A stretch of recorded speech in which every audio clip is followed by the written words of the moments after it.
Well, I have my mom, my son Corey, my daughter Jessica, and my daughter Autumn. Basically, that's my close-knit family. Jessica's 21, Corey is 17, and Autumn's 8. I was with Autumn's dad. We were together for 13 years, and very unhealthy.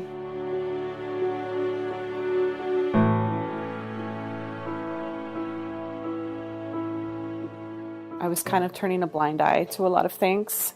We had a lot of arguments to the point where I needed to just not argue anymore because he would manipulate the situation and turn it into straight rage.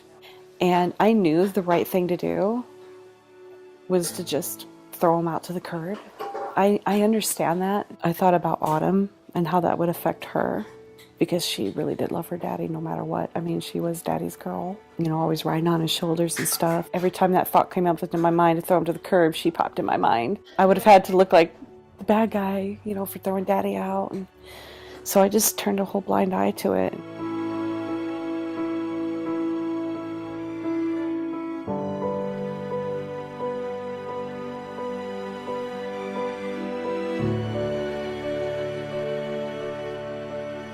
We were just hanging out at home. He had left to go somewhere and just didn't come back.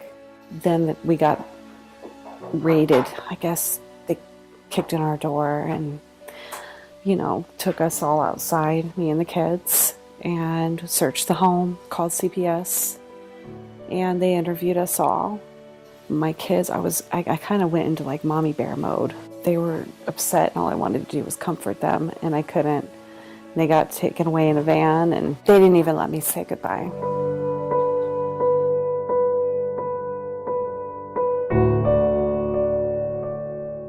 I wasn't allowed to go back into my home because of what was going on inside. It was like hazmat and closed off for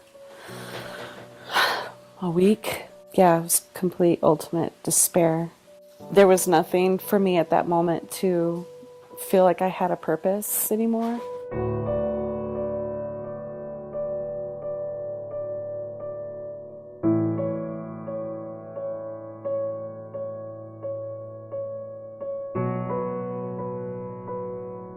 Oh well, now look at you don't have anything to live for and everything's gone, so why don't you just go back and get high and start doing stuff and feel better and make that pain go away, or you can take the right road.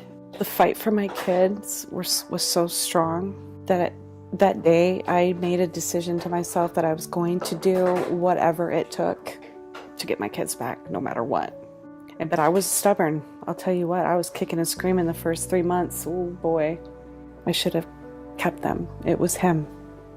He's the one that did it.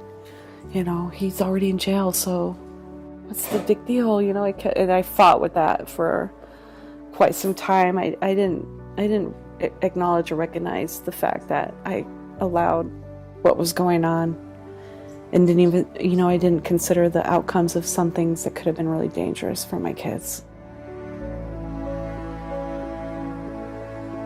When we open that case with the court, our goal is to get those kids back to their parents as quickly as possible. Sadly, that typically takes like 9 months to a year at the shortest. But that whole time, we're really working with those parents, and the foster parents are working with us to try to make sure that the kids have the smoothest transition, but are still safe through the process. When Wellspring entered was kind of a refreshing moment for me because I was dealing with the CPS investigator before I had met Wellspring, and that was rough. Very kind, very patient. They weren't ready to throw the book at me or, here's everything that you need to do and good luck. They worked with me through the process. I think Wendy would agree it was hard for a while.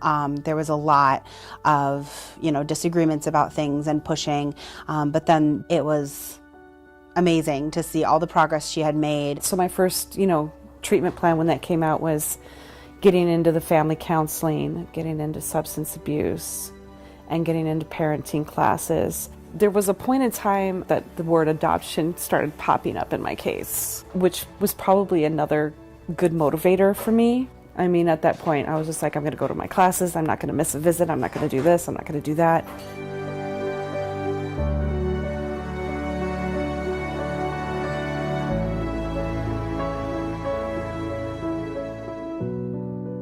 There was a moment where I kind of had a slip up. I wasn't perfect. You know, there was a moment where my emotions and everything got the best of me. I tested positive for one of my drug screens and realized what I was doing and snapped myself right back into shape.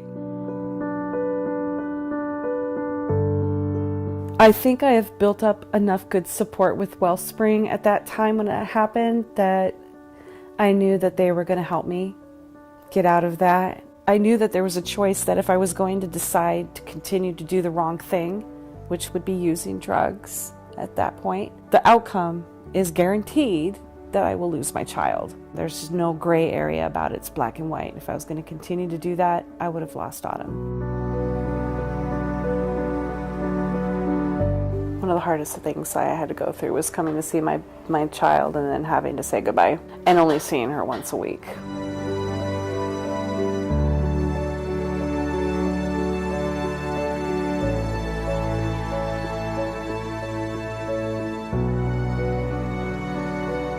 So about a month before Autumn came home, Wellspring sent the family reunification program, which was a couple of ladies, very nice. They made it smooth. If I needed any resources, they wanted to make sure that I had everything taken care of, DHS, daycare. You know, they helped me get things in line again, getting ready for Autumn's return. For me, it was kind of like, it helped me transition into the motherhood again very smoothly.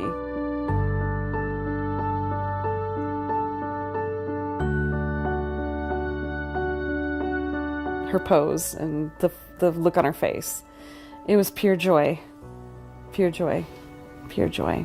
I never want to ever have her gone away from me ever again.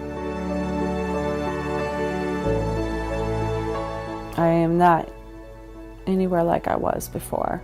I just had to let God work with me and work in me. It's not easy. It's a tough road. I'm working full time. It's just me, you know, which is okay. I don't really get worried too much. I pay my bills. I pay my rent. I'm actually not even on assistance anymore. People that come from my background and ways of life don't get that opportunity very often, so you just have to want it. The determination and the severity of, you know, wanting your children back is going to determine how successful you're going to be at this process. I mean, if I can do it in the circumstances that I was in on that day where I lost everything, people are going to come for you and they're going to be there for you and they're going to walk along the side with you and they're going to want this for you just as much as you want it. You just don't know what is going to happen if you just push through and do the right thing.